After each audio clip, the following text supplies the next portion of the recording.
கண்ணியம் நிறைந்த பெரியோர்களே, அன்கபூத் என்று ஒரு சூரா. அன்கபூத் என்றால் சிலந்தி வலை. சிலந்திக்கு தான் அன்கபூத் என்று சொல்லுவார்கள்.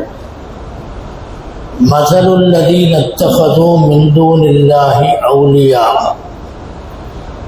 அல்லாஹு அன்றி மற்றவர்களை தங்களுடைய நேசத்திற்குரிய தெய்வங்களாக ஆக்கிக் கொள்ளக்கூடியவர்களுக்கு அந்த உதாரணம் கமஸலில் அன்கபூத்,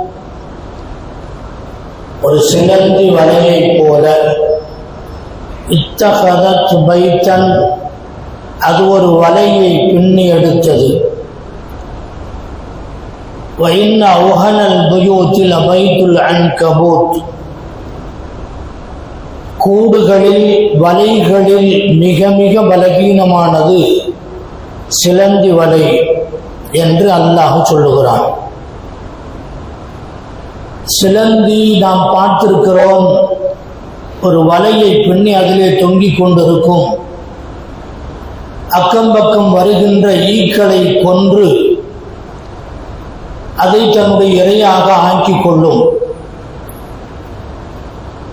எல்லா வலைகளிலும் எல்லா கூடுகளை விடவும் மிக பலகீனமான ஒன்று இந்த சிலந்தி வலை.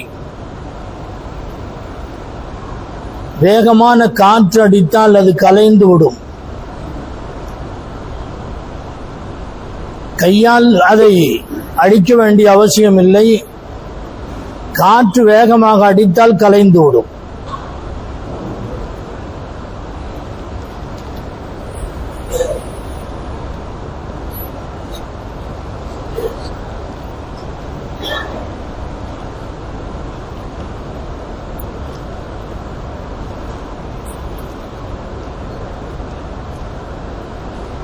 நீங்கள் வணங்குகின்ற உங்களுடைய தெய்வங்களுடைய சக்தி இவ்வளவுதான், ஒரு காற்றுக்கு கூட தாங்காது என்று அல்லாஹ் இங்கே சொல்லுகிறான். கண்ணியத்திற்குரியவர்களே, இந்த ஆயத்து இறங்கிய போது எதிரிகளான குஃபார்கள், என்ன அல்லாஹ்வுக்கு வெட்கமே இல்லையா, அற்ப சொற்ப பொருள்களை எல்லாம் உதாரணமாக காட்டுறானே என்று கிண்டல் அடித்தார்கள். அல்லாஹு அஅலா வ அஜல்லு மின் அன் யஜஅல الذباب والعنكبوت, ஈக்கள், சிலந்தி, கொசு, இந்த அற்ப பொருள்களை எல்லாம் உதாரணமாக காட்டுறானே அல்லாஹ் மகத்தானவனே, அவன் இவ்வளவு அற்பமான பொருளை எல்லாம் உதாரணமாக காட்டுவதா, அல்லாஹ்வுக்கு வெட்கம் இல்லையான்னு கேட்டான். அப்ப அல்லாஹ் ஆயத்திறக்கி வச்சான், இன்னல்லாஹ் லா யஸ்தஹி அன் யضرب மஸலன், எந்த உதாரணத்தையும் சொல்லி விளக்குவதில் அல்லாஹ் வெட்கப்பட மாட்டான். வெட்கப்பட மாட்டான் என்றால் அதை விடமாட்டான்.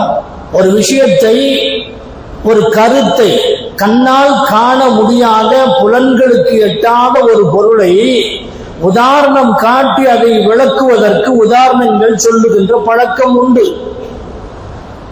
அந்த அடிப்படையிலே அல்லாஹு ஜல்ல ஷானு வ தஆலா ஒரு இடத்திலே லை யஹ்லுகு ذبابன் வல யஜ்தமஉ லா, நீங்கள் வணங்குகின்ற தெய்வங்கள், விக்கிரகங்கள், அவர்கள் அவங்க மேல ஒரு ஈ உட்கார்ந்தா கூட அந்த ஈயை தட்டி விடுவதற்கு அதற்கு சக்தி இல்லை. எல்லாம் ஒன்னா சேர்ந்து எல்லாருடைய சக்திகளையும் ஒன்று திரட்டி அந்த ஈயை தட்டிவிட முடியுமா? நிச்சயமாக முடியாது என்று ஒரு இடத்துல ஈயை உதாரணம் காட்டுகிறார். இது போன்ற அற்ப வஸ்துக்களை எல்லாம் உதாரணம் காட்டுவது எதற்காக? பொதுவாக ஒன்றை நாம் விளங்கிக் கொள்ள வேண்டும். அழகான பொருளுக்கு அழகான உதாரணம், அழகில்லாத பங்கரையான கோலத்தில் இருக்கக்கூடியதற்கு அது போன்ற உதாரணம். சாக்கடைக்கு அழகான உதாரணத்தை காட்ட முடியுமா? நல்ல அழகான பெண்ணுக்கு ஒரு மோசமான உருவத்தை காட்ட முடியுமா? உதாரணம், நாம் எப்படி அதை கொண்டு வருகிறோமோ அது போன்றுதான் இருக்கும். அல்லாஹு ஜல்ல ஷானுஹு வ தஆலா இவர்கள் வணங்குகின்ற இந்த விக்கிரகங்களுக்கு வேற என்ன சொல்ல முடியும்? அழகான உதாரணத்தை காட்ட முடியும். எனவேதான் அல்லாஹு ஜல்ல ஷானுஹு வ தஆலா ஈயை சொன்னான், கொசுவை சொன்னான், சிலந்தியை சொன்னான். சிலந்தி அற்ப பொருள் என்று இருந்தால், அற்ப பொருள் என்று அல்ல, அது மிக மிக வெயிட்லெஸ்ஸான ஒரு பொருள், ரொம்ப வெயிட்லெஸ்ஸான பொருள். உப்புன்னு ஓதுனா அந்த பக்கம் ஓடி. அப்ப இவ்வளவுதான் உங்களுடைய கடவுள்களுடைய நிலைமைகள். இதைத்தான் உதாரணம் காட்டி ஆகணும். ஆனா இது மோசமானது என்று அர்த்தம் அல்ல. இந்த சிலந்தி வலையை பற்றி நாம் கேள்விப்பட்டிருக்கிறோம். பெருமானார் ஸல்லல்லாஹு அலைஹி வஸல்லம் அவர்கள் சவுர் குகையிலே நுழைந்த நேரத்தில் அந்த இதுதான் சிலந்தி தான் வலை பின்னியது, புறா கூடு கட்டியது. அதை பார்த்துத்தான் எதிரிகள் இவ்வளவு இந்த கூடு கட்டுற அளவுக்கு இருக்குதுன்னு சொன்னா இதுக்குள்ள யாரும் போறதுக்கு வாய்ப்பு இல்லை என்று சொல்லி அவர்கள் திரும்பி விட்டார்கள் என்று வரலாற்றிலே பார்க்கின்றோம். எனவே நான் ரசூலுல்லாஹ்வுக்கு பாதுகாப்பு கொடுத்த அந்த ஜீவனை யாரும் கொன்றுவிடக் கூடாது என்று கூட சில பேர் சொல்லுகின்றார்கள். இருந்தாலும் கூட வீடுகளை சுத்தமாக வைப்பது, இது போன்ற அசுத்தங்கள் நிறையும் போது, கூடுகள் நிறையும் போது அந்த வீடு அசுத்தமாக ஆகும் என்பதனால் அதை அகற்றுவதில் தவறில்லை என்று பலரும் சொல்லுகின்றார்கள். கையில் இருக்கட்டும். கண்ணியத்திற்குரியவர்களே, அல்லாஹ் ஜல்ல ஷானுஹு வ தஆலா நிறைய உதாரணங்களை குர்ஆனிலே சொல்லி இருக்கிறார். குர்ஆன்ல அகீதா என்று கொள்கைகள், சித்தாந்தங்கள் அல்லாஹ் சொல்லி இருக்கிறார். ஹலால் ஹராம் சம்பந்தப்பட்ட சட்டங்களை அல்லாஹ் சொல்லி வைத்திருக்கிறார். உதாரணங்களை நிறைய சொல்லி இருக்கிறான். சம்பவங்களை அல்லாஹ் சொல்லி வைத்திருக்கின்றான். இந்த உதாரணங்கள் எதற்காக சொல்லப்படுகிறது? அதிலிருந்து ஒரு படிப்பினை, அதிலிருந்து ஒரு சட்டம். வெளிப்படையாக இல்லையானாலும் அந்தரங்கத்திலே அப்படி ஒரு சட்டம் அதனுள் அமைந்திருக்கும். ஈமான் சம்பந்தப்பட்ட விஷயத்திலே கஷஜரத்தின் தய்யிபத்தி, கலிமத்துன் தய்யிபா கஷஜரத்தின் தய்யிபா, லா இலாஹ இல்லல்லாஹ் முஹம்மதுர் ரசூலுல்லாஹ் என்ற கலிமா தய்யிபாவுக்கு கஷஜரத்தின் தய்யிபா அழகான ஒரு நல்ல மரம் என்று சொல்லுகிறான். அஸ்லுஹா சாபித்தும் வ ஃபர்உஹா ஃபிஸ் ஸமா. அதை உதாரணங்களை விளக்குவது ரொம்ப பெரிய அளவில் போயிடும். சொல்ல வருகிற கருத்து, அல்லாஹ் ஜல்ல ஷானுஹு வ தஆலா ஈத்த மரத்திற்கு லா இலாஹ இல்லல்லாஹ் முஹம்மதுர் ரசூலுல்லாஹ் என்ற கலிமாவை ஒப்பிடுகிறார். அது சாதாரணப்பட்டதல்ல. அதனுடைய ஆணி வேர் இருக்கிறது, அதனுடைய அடி வேர் நல்ல உறுதியாக பிடித்திருக்கிறது. அதனுடைய கிளைகள் வானலாக உயர்ந்து கொண்டே போகின்றது. கிளைகள் என்பது அமல்கள். ஆழத்திலே பதிந்திருக்கின்ற அந்த வேர் இருக்கிறது, அது ஈமான். அந்த ஈமான் எந்த அளவுக்கு உறுதியாக இருக்குமோ அந்த அளவுக்கு அமல்கள் அதிகமாகிக் கொண்டே போகும். இந்த கருத்தெல்லாம் அதில் வைக்கப்பட்டிருக்கிறது. அது 2 முறை. மற்ற மரங்கள் எல்லாம் ஒரு முறை மகசூலை கொடுத்தால் இது 2 முறை கொடுக்கும். தூத்தி உக்குலஹா குல்ல ஹீன். குர்ஆனுடைய வாசகம் எல்லா காலத்திலேயுமே அது கொடுத்து கொண்டே இருக்கும். அல்லாஹ் இப்படி உதாரணத்தை சொல்லி விளக்குகின்றான். இந்த உலகம் இந்த உலக வாழ்க்கைக்கு உதாரணம். மழை பெய்ந்தது, செழிப்பாக ஆனது, செடி கொடிகள் வளர்ந்தன. அதற்கு பின்னால் கடினமான ஒரு காற்று வந்து எல்லாவற்றையும் கொண்டு போய்விட்டது. இந்த இடத்துல ஏதாவது இருந்துச்சா, செடி கொடிகள் இருந்துச்சா என்று சந்தேகப்படுகின்ற அளவுக்கு எல்லாத்தையும் காற்று அடிச்சுட்டு போயிடும் அப்படின்னு ஒரு உதாரணம் சொல்றான். இந்த மாதிரி நிறைய உதாரணங்களை அல்லாஹ் கொண்டு வந்திருக்கின்றான். லரபல்லாஹு மஸலன் கரியத்தன் கானத் ஆமினத்தன் முத்மஇன்னத்தன் யதீஹா ரிஸ்குஹா ரகதன். ஒரு ஊரில் வசிக்கக்கூடியவர்கள், அவர்களுக்கு அல்லாஹ் அந்த கிராமத்தில் வாழக்கூடியவர்களுக்கு நிம்மதியான வாழ்க்கையை கொடுத்தார். நல்ல நிம்மதியான வாழ்க்கை.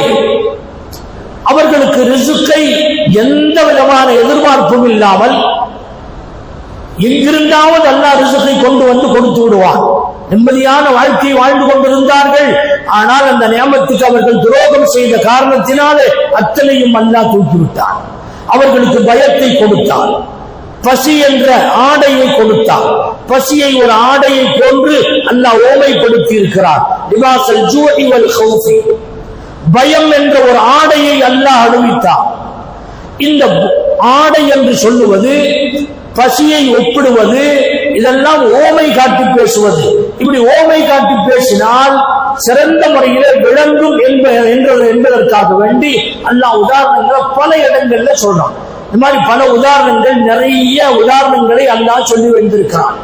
ضرب الله مثلا للذين كفروا امرأة نوح ضرب الله مثلا رجلين احدهما ابكم لا يقدرون على شيء. இப்படி நிறைய உதாரணங்களை அல்லாஹ் சொல்லி இருக்கிறார். இதனுடைய நோக்கம் என்ன? ஒரு கருத்தை உதாரணத்தின் மூலம் மிக தெளிவாக விளக்கி காட்ட வேண்டும் என்பதுதான் நோக்கம். அதை கிண்டல் அடிக்கிறதுக்காக வேண்டி இவனுக்கு இப்படி சொன்னாங்க. ஒரு உதாரணம், ஒரு சின்ன சம்பவம் சொன்னால் விளங்கும். ஒரு அரசன் படம் வரைவதற்கு ஒரு போட்டி வைத்தார். இன்னைக்கெல்லாம் இந்த கிரிக்கெட், ஃபுட்பால் இந்த மாதிரி எல்லாம் மேட்ச் வைக்கிறாங்க இல்லையா, அது மாதிரி ஒரு காலத்துல ஓவிய போட்டி, ஓவியர்கள் நிறைய இருப்பார்கள். அவர்களுக்கு நல்ல சன்மானங்கள், பரிசுகள் வழங்கப்படும். ஒரு பெரிய அளவுல அது சேலஞ்ச் வைக்கப்பட்டது. யார் வர்றீங்க? எல்லா ஓவியர்களும் தயாரானார்கள். ஏனென்றால் அரசனுடைய பரிசு நல்ல வெகுமானமானது இருக்கும் என்ற காரணத்தினால் எல்லாரும் அதை ஏற்றுக்கிட்டாங்க. பெரும் பெரும் கலைஞர்கள், ஆர்டிஸ்டுகள் வந்தார்கள். அதுல ஒரே ஒரு படம் ரொம்ப துல்லியமா, தத்ரூபமா, நேர்ல பார்க்கிற மாதிரி இருக்குது. என்ன? ஒரு குருவி ஒரு கோதுமை செடியின் மீது உட்கார்ந்து இருக்கு.